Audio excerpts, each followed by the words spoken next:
कि बच्चे की रिस्पेक्ट कीजिए, बच्चे की ना रिस्पेक्ट कीजिए। आप अपने बच्चे को क्या बनाना चाहती हैं? बेटे को कुछ ज़हन में चले, ख्याल होगा आप क्या बनाना चाहती हैं? जो आप अपने बेटे, फर्ज करें आप चाहती हैं कि आपका बेटा जो है वो जज बने हाई कोर्ट का और उसकी उम्र है 3 साल,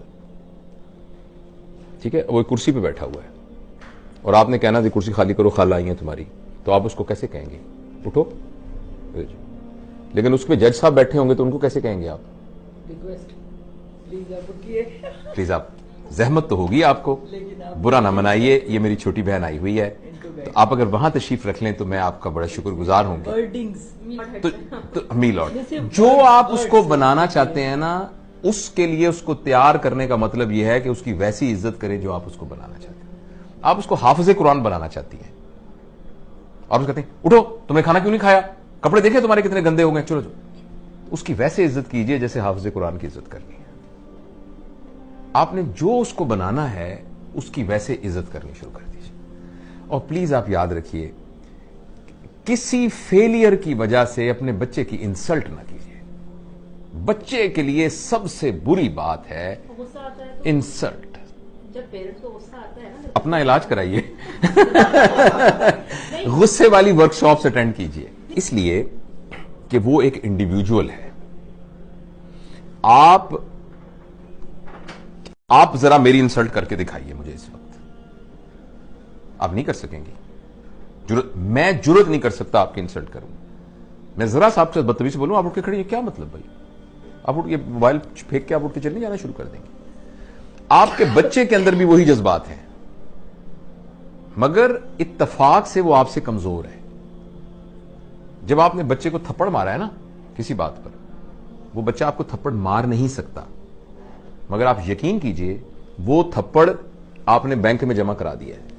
लेकिन सर, हमने तो ये सुना है ना कि अगर जैसे उस्ताद डांटता है या जो पेरेंट्स होते हैं वो डांट रहे हैं, या वो आपके बेहतरी के लिए आपके सामने आपको डांट रहे हैं, आपके पीठ पीछे आपको बुरा, लेकिन इससे बेहतरी नहीं हो रही। इसको साइंटिफिक स्टडीज ने बताया है कि इससे बेहतरी नहीं हो रही है। अगर ऐसी होती तो डांटने से बेहतरियां हो जाती। तो हमारे पेरेंट्स ने हमें डांटा तो हम तो सही हो गए।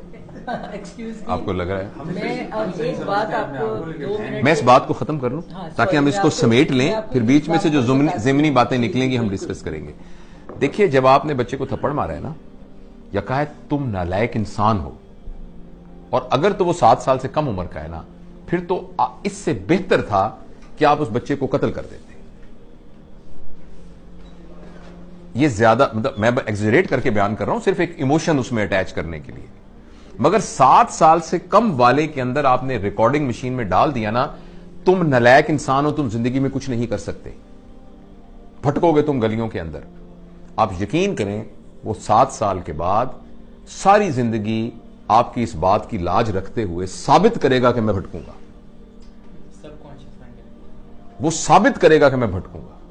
और अगर आपने उसको थप्पड़ मार दिया, वो थप्पड़ बैंक में जमा हो गया, जैसे मैंने अर्ज किया था, और उसमें फिर बैंक जैसे हर साल सूद देती है, वो सूद के साथ इकट्ठा हो रहा है।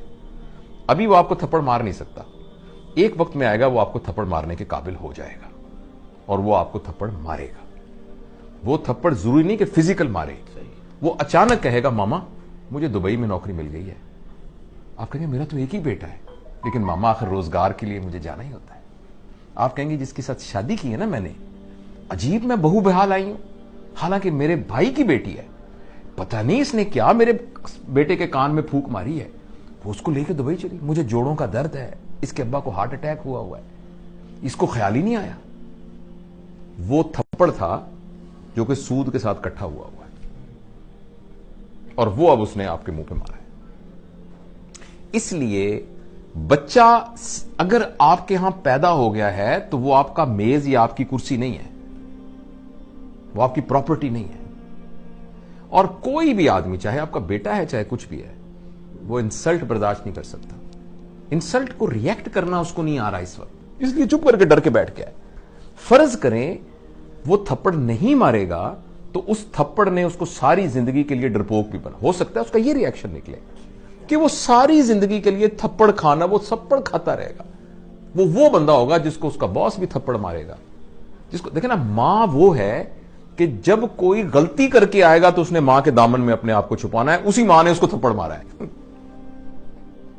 तो मां का फिजिकल होना तो इतना बड़ा क्राइम है कि जो हम सोच भी नहीं सकते। और इसको मैं अपनी तरफ से नहीं कह रहा, इसको पूरी साइकोलॉजी ने, पूरी चाइल्ड साइकोलॉजी ने साबित किया। अगर आपने बच्चे की बेइज्जती कर दी ना, किसी बात के ऊपर बेइज्जती कर दी, ये बेइज्जती अगर वो आपके खिलाफ नहीं इस्तेमाल करेगा तो वो पूरी दुनिया को इजाजत दे देगा अपने खिलाफ करने की। तो दूसरा ये है कि उसकी बेइज्जती ना करें किसी बात। और खासतौर पे आप बेइज्जती किस बात पे कर रहे हैं मुझे बताएं। तुम्हारे नंबर नहीं आए सही, क्या जिंदगी नंबर गुजारने का नाम है? नंबरों के ऊपर जिंदगी होनी चाहिए। मेरे पास मेडिकल कॉलेज में स्टूडेंट्स आते हैं 1200। मैं पब्लिक मेडिकल कॉलेज का हूं जिसमें मुफ्त, तकरीबन मुफ्त पढ़ाई होती है। तो 80,000 बंदों में से चुन के आते हैं बंदे 3,500, जिसमें से 300 मेरे पास आते हैं। आपके ख्याल में वो क्या बच्चे होते होंगे जो 1200 नंबर लेके आते हैं? और वो पहला इम्तिहान जब होता है ना, अरे अल्लाह हमारा इम्तिहान हो रहा है, हमारी स्टेज हो रही है, कहीं मैं फेल ना हो जाऊं। क्या ये वो बच्चा था 1200 नंबर लेने वाला? नंबरों ने क्या कर दिया उसको? आप सिर्फ इसलिए अपने बच्चे को इज्जत करेंगी या करेंगे कि उसके नंबर आते हैं। और जिंदगी गुजार में नंबर होने की क्या अहमियत है? इतनी सी अहमियत है। तो बेसिकली नंबर लेके हम अपनी ईगो को सेटिस्फाई कर रहे हैं और बच्चे को तबाह कर रहे हैं। वो नंबर ले ले, बड़ी अच्छी बात है, मैं ये नहीं कह रहा कि नहीं नंबर लेने चाहिए, मगर ये नहीं है कि उसकी बेइज्जती करें आप। पूरे पंजाब में 3,500 लोगों को दाखिला मिलेगा, 80,000 अप्लाई करते हैं, 2 लाख ख्वाब देखते हैं इसके। तो उन 3500 के अलावा बाकी सारों की मां बापों को यह इख्तियार तो नहीं है कि उनकी बेइज्जतियां करनी शुरू कर दें। तो पहला प्रिंसिपल मैंने आपको यह बताया कि 7 साल के लिए आप अपने ऊपर एक पाबंदी लगा दें, ठीक है। दूसरा मैंने आपसे अर्ज किया है कि आप रिस्पेक्ट करें उसकी। जब आप लोगों को डिसरिस्पेक्ट करते हैं ना, तो पता क्या होता है, या तो वो रिटेलिएट करते हैं अगर पावरफुल हो, अगर वो पावरलेस होते हैं तो उनकी सेल्फ स्टीम और सेल्फ एफिकेसी कम हो जाती है। उनको लगता है मैं गंदा हूं, मुझे लगता है मैं बुरा हूं।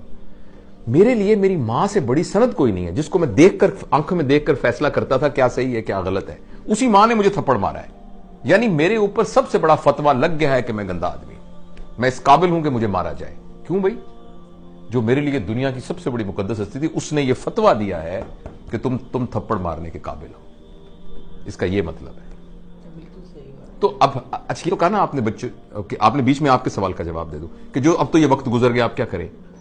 अब ये करें कि बच्चे को बुलाएं और बुला के कहें, बेटा अब तक की जिंदगी में तुम्हारी तरबियत के सिलसिले में अगर मुझसे कोई गलती हो गई है तो मुझे माफ कर दो। वो कहेगा मामा आप क्या कर रही हैं?